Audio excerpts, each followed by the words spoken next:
My name is Evan, you can call me Schmidt. I'm a scholar of mythology and religion. There is basically nothing I love more than a good story. For that, it's really hard to beat some of the classic, which POW Creations is going to tackle with their new season called Pantheon SMP. So not only do I study religion and anthropology in school, I also have a fair bit of experience in the Minecraft space and a decent bit of experience in the Minecraft roleplay space. Minecraft roleplaying, as campy as it is, and I don't think it is rude or upsetting to acknowledge the fact that it is campy. You're role-playing in a video game. But I grew up on Red vs. Blue, and there's nothing I love more than telling a good story through unconventional means. And that is what POW does time and time again. And as somebody who studies religion and mythology, I think it is a good time for me to chip in and start talking about Pantheon SMP, because I have a lot of thoughts about it.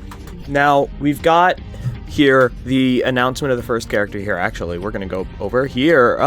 So number one, two things. Hey, never mind. Forgot about that. Editor, cut that.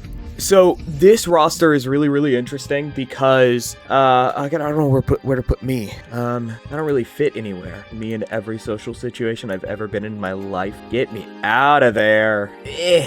You know what, Zeus? I am only going to cover you because we all know you are the main focus of this. I'm not doing this. I'm doing this simply because we all acknowledge you are the most important to be here, and the one that will always be here.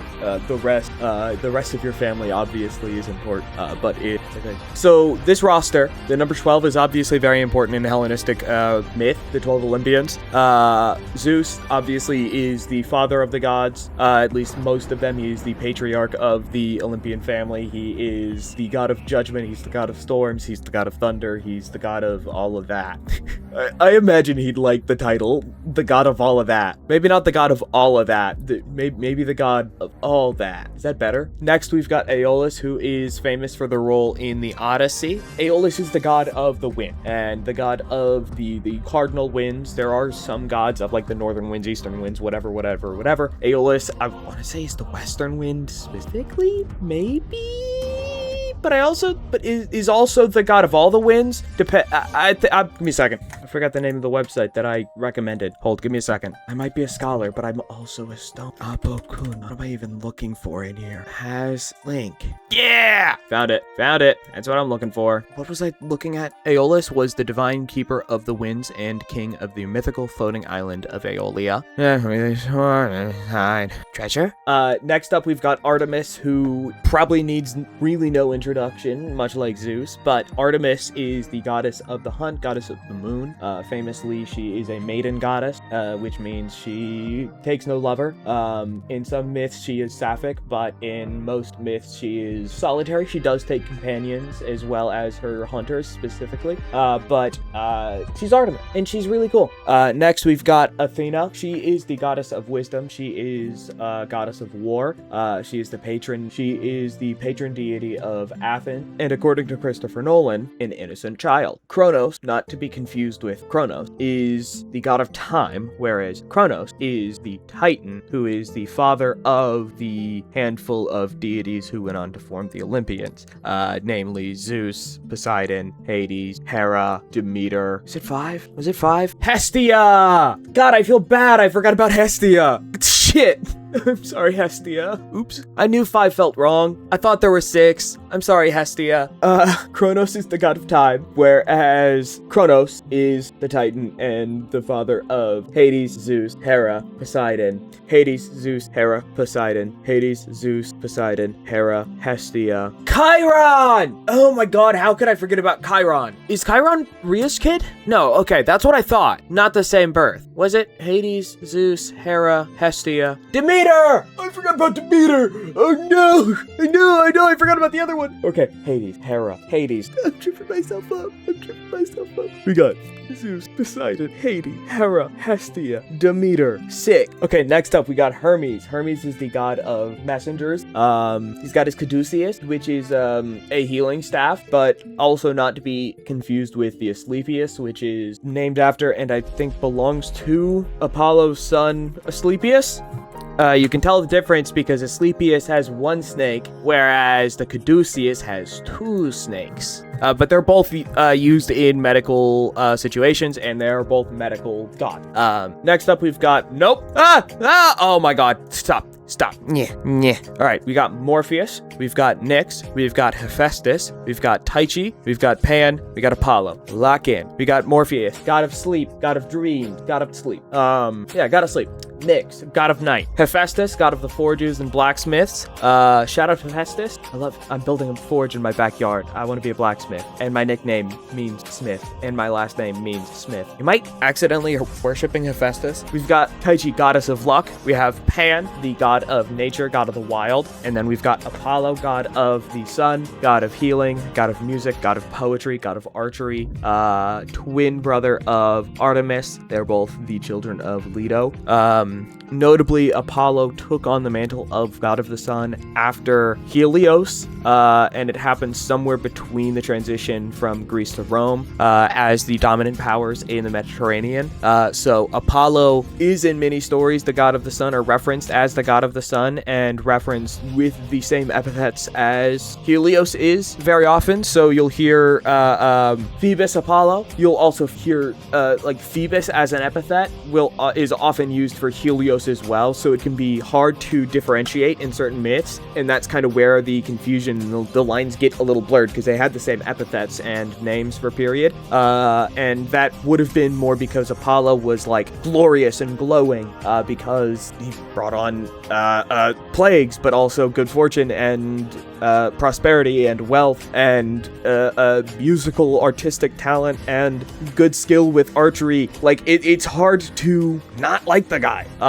He is like one of the most worshipped gods in the ancient world for that reason. Like there is a reason that the cult of Apollo lasted for so long. This selection is very interesting, namely because they did not select all 12 of the Olympians, which would be a very, very easy choice to make, but it also limits your storytelling fairly, especially when you have a lot of creators who want to have input in their individual stories, who want to have a lot of influence and decision making in the narrative as they're going, right? So you have these creators who want to engage in the storytelling process and have a creative input. I think it is valid to allow branching out. I think it is obviously very important they had a god such as Zeus. I think many of the gods they have selected appear in enough infrequent pivotal myths and were less revered, and especially less revered in private closed circle. Obviously the main exceptions of that are going to be gods like Apollo had massive religious followings and continued through until today. I mean, like, people still worship Apollo, not at the scale of any time in our history, really. Maybe in the last few hundred years we're at a pretty high number, but there were massive cults following Apollo through the Roman Empire, pretty much until through the Dark Ages. Like, it's like I said, people like the guy. And I think that level of notability, much like Zeus and Artemis lends to, and Athena, Hephaestus, really Hermes, really like lend themselves a lot of credence to being in there as that roster of the gods who are going to have champions in Pantheon. I think some of the interesting ones that will be interesting are Aeolus, Morpheus, Nyx, Tyche, Kronos, and Pan. Now, Aeolus is interesting because of the limit on how many myths there are involving Aeolus. There's like 2, and one of them is the Odyssey. He appears in one chapter of one book of the Odyssey, you know? Morpheus, there is a lot more to Morpheus. Same with Nyx, Tyche. There might not be a ton to Tyche. I don't know much of Tyche. Pan, there's a fair bit, but again, Pan is one of the gods, or at least one of the deity figures in Hellenism that is very, very notable, while also being very ethereal and mutable, right? There are some gods who are very immutable, and you should not change or tarnish those images, right? Aphrodite, Hera, you don't want to tarnish those gods at all. Hades is another one you don't necessarily want to offend. But like, I think they did a good job selecting the roster of gods to be utilized in a storytelling fashion like this, and they all offer a lot of really interesting story options. Now, the big thing is, starting yesterday, they have begun to announce the champions and their respective gods. So, number 1, we had Apokuna and Morpheus, which I think is perfect, and for the record, record. Let me get the on the record. And I doubt Apokuna, she will ever actually acknowledge or vouch for this, but let me state for the record on call when she asked who my predictions were, I said Morpheus first when I was guessing for Apokuna's patron. I said Morpheus is my number one. I think I said Morpheus, Nyx, and like Taichi as a weird poll, or not as a weird poll, but like an offshoot. And then we have Pearl as the champion of Nyx, which Pearlescent Moon, goddess of the night, speaks for itself. That is perfect. I think she'll nail this. I'm very excited to see what she does with Nyx. Next up, we've got Owen and Pyro as the champions of Kronos and Athena. I think that is really going to be interesting. I could talk a lot about both. So Kronos as a god is in a lot of ways very, very, very, very powerful that other gods are not. In the control of time. So the champion of Kronos, I think, is going to have a very fascinating perspective on the story as it unfolds and on the narrative, right? You look at, I think one of my favorite time-based moments in recent media has been, what's her name in Agatha All Along? Patti LuPone!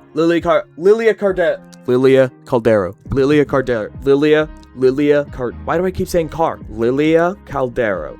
In Agatha All Along, her character had a very interesting perspective on time because her consciousness was constantly slipping through different points in her life, and she was experiencing different moments at different times, completely out of order, completely jumbled, and it wasn't until the very final moments of her life that she started to understand it, and the time started to flow more seamlessly, and she could start to perceive her life in a more clear way. And I think it would be a very interesting approach for a character like this. I'm very excited to see what Owen does with it. Pyro as Athena's champion is very interesting because Athena is a very highly praised god while also being the god whose name a lot of conquesting is done under, right? Her hand has been in war. She's a god of war. Whether or not she is just a god of weaving and art and wisdom, she is a god of war.